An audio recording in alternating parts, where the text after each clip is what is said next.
ঈদ উল ফিতরের নামাজের নিয়ত ও নিয়ম কি? নিয়ত তো আমি ঈদের ফিতরের নামাজ পড়তেছি, এই ইন্টেনশন যথেষ্ট যে আমি ঈদের নামাজ পড়তেছি, এটা ফজর না। ঈদের নামাজ পড়তেছি, এটা নর্মাল এরশাক না। ঈদের নামাজ পড়তেছি, এটা জোহর না। এই যে পার্থক্য আছে, এই নিয়ত আছে, এটুকুই যথেষ্ট আপনার। এটাই হলো নিয়ত। মূলত আলাদা মুখে নামাইতুয়ান ইত্যাদি ইত্যাদি এগুলো বলার দরকার নাই।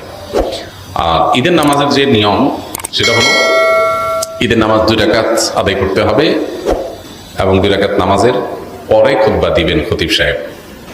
জুমাতে বা অন্যান্য ক্ষেত্রে খুতবা আগে আমরা দিই, কিন্তু ঈদের নামাজের মধ্যে খুতবা হবে পরে। 2 রাকাত নামাজের নিয়মটা কি?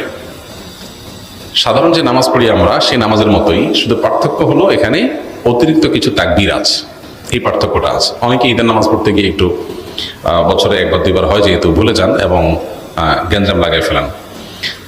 তো নিয়মটা হলো, আমরা প্রথমে ইমামের সাথে তাকবীর বলে হাত বাঁধবো, বেঁধে আমরা সানা পড়বো, সুবহানাকাল্লাহুম্মা ওয়া বিহামদিকা ওয়া তাবারাকা ইসমুকা ওয়া তাআলা জাদ্দুকা ওয়া লা ইলাহা গায়রুক। অন্য সানাও আছে, আল্লাহুম্মা বা'আদ বাইনি ওয়া বাইনা খাতায়ায়া কামা বা'আদতা বাইনাল মাশরিক ওয়াল মাগরিব। সানা যেটা আছে এটা পড়বো।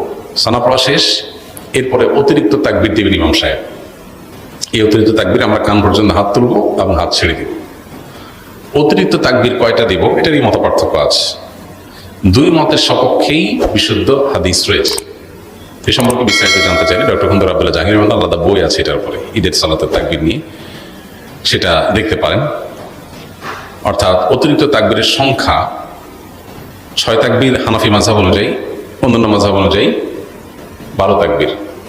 এই দুইটাই বিশুদ্ধ।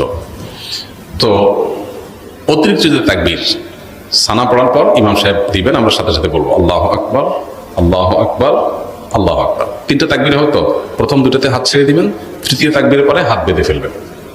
এবার ইমাম সাহেব সূরা ফাতিহা পড়বেন, অন্য সূরা মিলাবেন, রুকু করবেন, সিজদা করবেন, আবার দ্বিতীয় রাকাত শুরু করবেন। দ্বিতীয় রাকাতে তাকবীরটা হবে শেষে। ইমাম সাহেব দাঁড়ায় সূরা পড়বেন, সূরা ফাতিহা পড়বেন, সূরা মিলাবেন, এরপরে আল্লাহু আকবার, আল্লাহু আকবার, আল্লাহু আকবার, অতিরিক্ত তাকবীর দিবেন, 3টা হানাফি মাযহাব অনুযায়ী। আর শেষে আরেকটা তাকবীর দিয়ে রুকুতে যাবেন।